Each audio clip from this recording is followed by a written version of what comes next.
वारदात की रात दरिंदा बन गया था संजय रॉय। करतूतें जानकर अधिकारी भी हैरान। 8 और 9 अगस्त की दरमियानी रात को संजय रॉय ने आरजी कर अस्पताल में ट्रेनी डॉक्टर के साथ ज्यादती करने के बाद उसका कत्ल तो कर दिया था, लेकिन कत्ल करने से पहले और कत्ल के बाद भी वो दूसरी लड़कियों के साथ छेड़छाड़ और बदतमीजी करता रहा। संजय रॉय की करतूतें जानकर अधिकारी भी सन्न रह गए।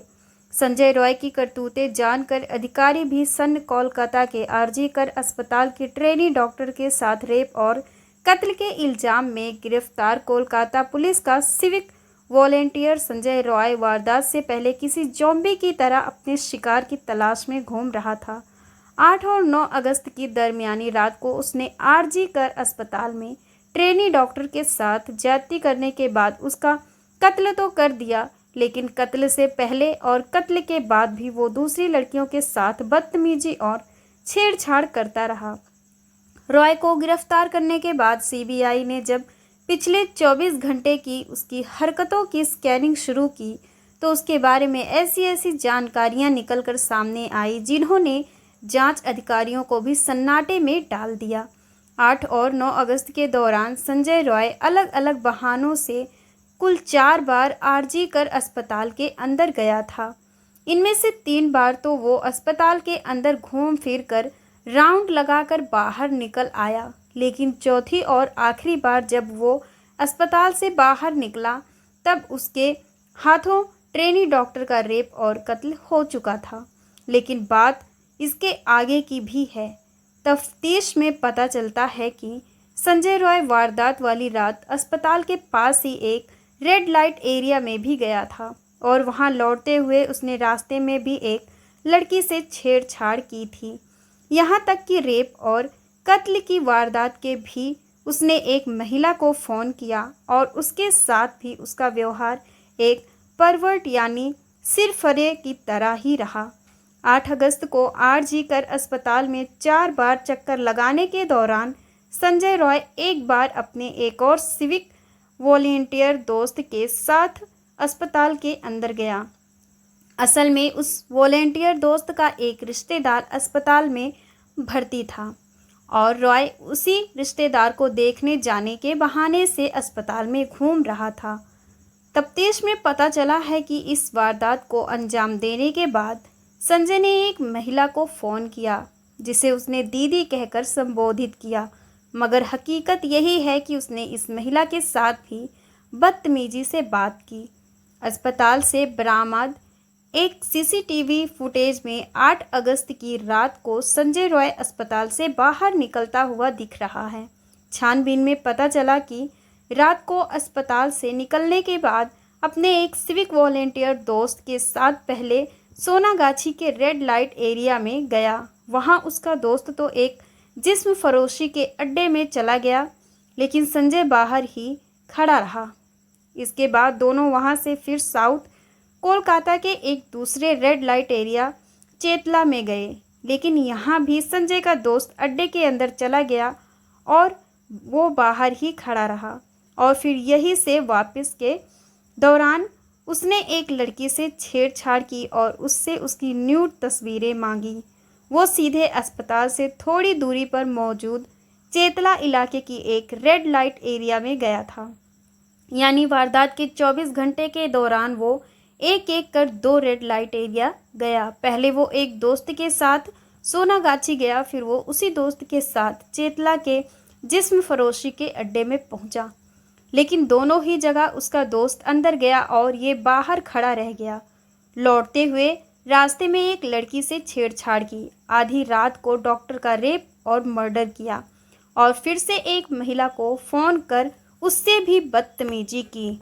संजय रॉय की इन हरकतों को देखकर ही ये साफ है कि उसके दिमाग पर लड़कियों के करीब आने और उनसे ज्यादती करने का फितूर किस कदर हावी था कि वो एक के बाद एक लगातार उन्हें अलग अलग तरीक़ों से टारगेट कर रहा था। रेप और मर्डर के मामले में जब संजय रॉय को गिरफ्तार करने के बाद सीबीआई ने उसकी क्राइम कुंडली निकाली तो उसे रॉय के बारे में और भी हैरान करने वाली बातें चली। साफ हुआ कि संजय रॉय पर इसके अलावा पहले भी महिलाओं और लड़कियों के साथ छेड़छाड़ के इल्ज़ाम लग चुके हैं। यहाँ तक कि उसने अपने ही मोहल्ले में भी कई लड़कियों के साथ बदतमीजी की है।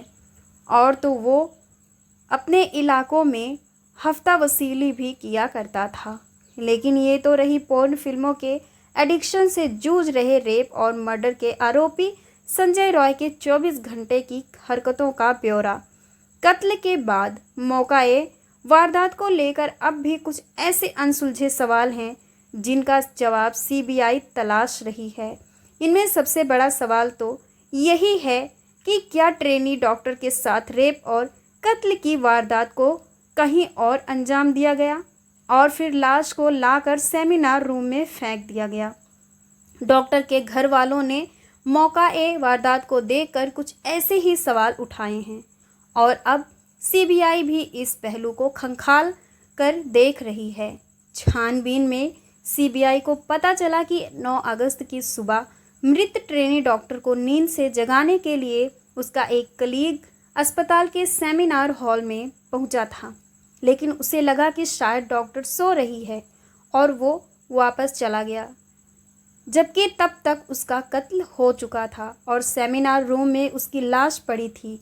सीबीआई ने उस डॉक्टर से भी पूछताछ की, लेकिन डॉक्टर ने अपने जवाब में बताया कि जब वो सेमिनार रूम में ट्रेनी डॉक्टर को बुलाने के लिए पहुंचा तो उसने देखा कि डॉक्टर अपने सिर पर एक हाथ रखकर नीचे एक मैट्रेस पर लेटी है, जिसे देखकर उसे गुमान हुआ कि शायद वो सो रही है। लेकिन सवाल ये भी है कि जिस तरह से ट्रेनी डॉक्टर की लाश सेमिनार रूम में पड़ी थी, क्या उसे देखकर किसी को ऐसा धोखा भी हो सकता है? तो इसके जवाब में डॉक्टर ने कहा कि लाश के पास ही एक बेंच भी रखी थी, जिसकी ओट से उसने डॉक्टर को देखा और उसे लगा कि वो सो रही है। यानी ये साफ है कि कत्ल के बाद आरोपी ने पीड़ित डॉक्टर का हाथ इस तरह से उसके सिर पर रख दिया जिसे देखकर ये लगे कि वो सो रही है। यानी सीन ऑफ क्राइम को वारदात के बाद अपने तरह से फैब्रिकेट करने की भी कोशिश की गई और इसलिए ये सवाल और अहम हो जाता है कि क्या ट्रेनी डॉक्टर की हत्या कहीं और हुई और लाश को सेमिनार रूम में लाकर फेंक दिया गया। सीन ऑफ क्राइम के मुआयने के बाद कुछ और भी ऐसे सवाल हैं जिनके तह तक सीबीआई जाने की कोशिश कर रही है। सेमिनार हॉल में डॉक्टर की लाश पोडियम पर पड़ी थी, नीचे एक मैट्रेस था और मैट्रेस के नीचे ही बिजली का तार भी पड़ा था, जबकि हॉल में ही सोने के लिए दूसरे बिस्तर भी हैं। ऐसे में सवाल है कि डॉक्टर ने रात को सोने के लिए पोडियम पर रखे उस मैट्रेस को क्यों चुना।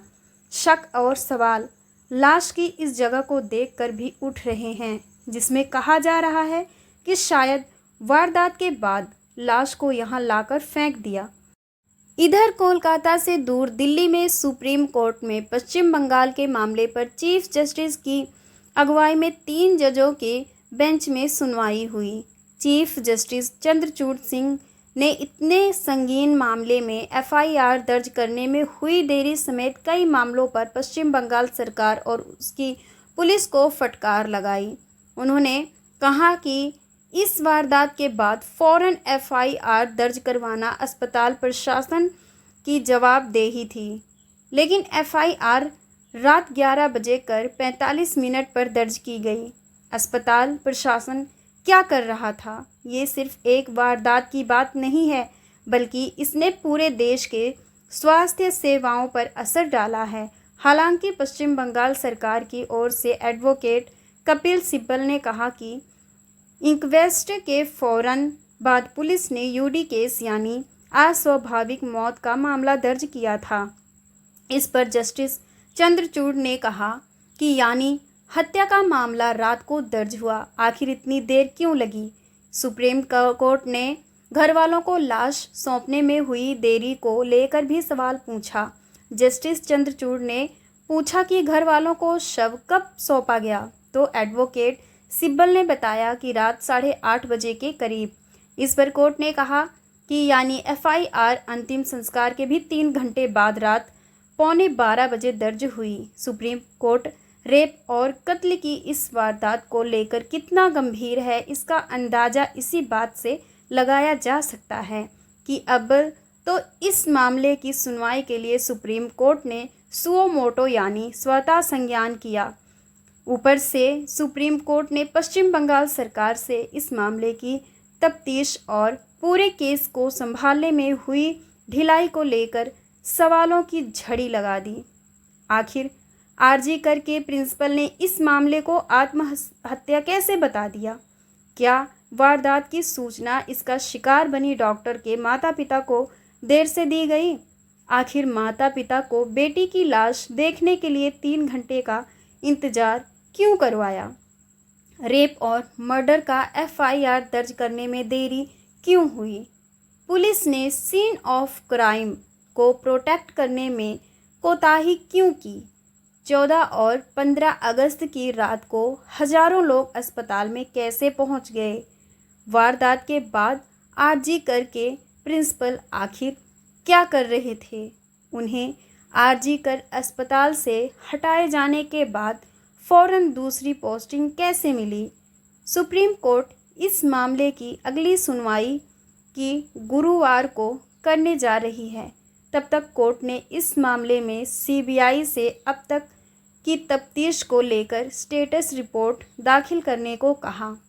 फिलहाल कोर्ट ने सीआईएस जैसे सेंट्रल एजेंसियों को आरजी कर अस्पताल के सुरक्षा की जिम्मेदारी सौंप दी और पूरे देश में मेडिकल स्टाफ की सुरक्षा सुनिश्चित करने के लिए 10 मेंबरों की एक नेशनल टास्क फोर्स का गठन किया है और उनसे 3 हफ्ते में अपनी रिपोर्ट देने को कहा है।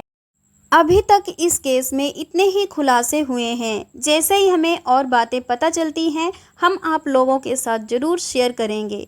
तो मिलते हैं इसी स्टोरी के अगली कड़ी के साथ। तब तक के लिए बाय बाय।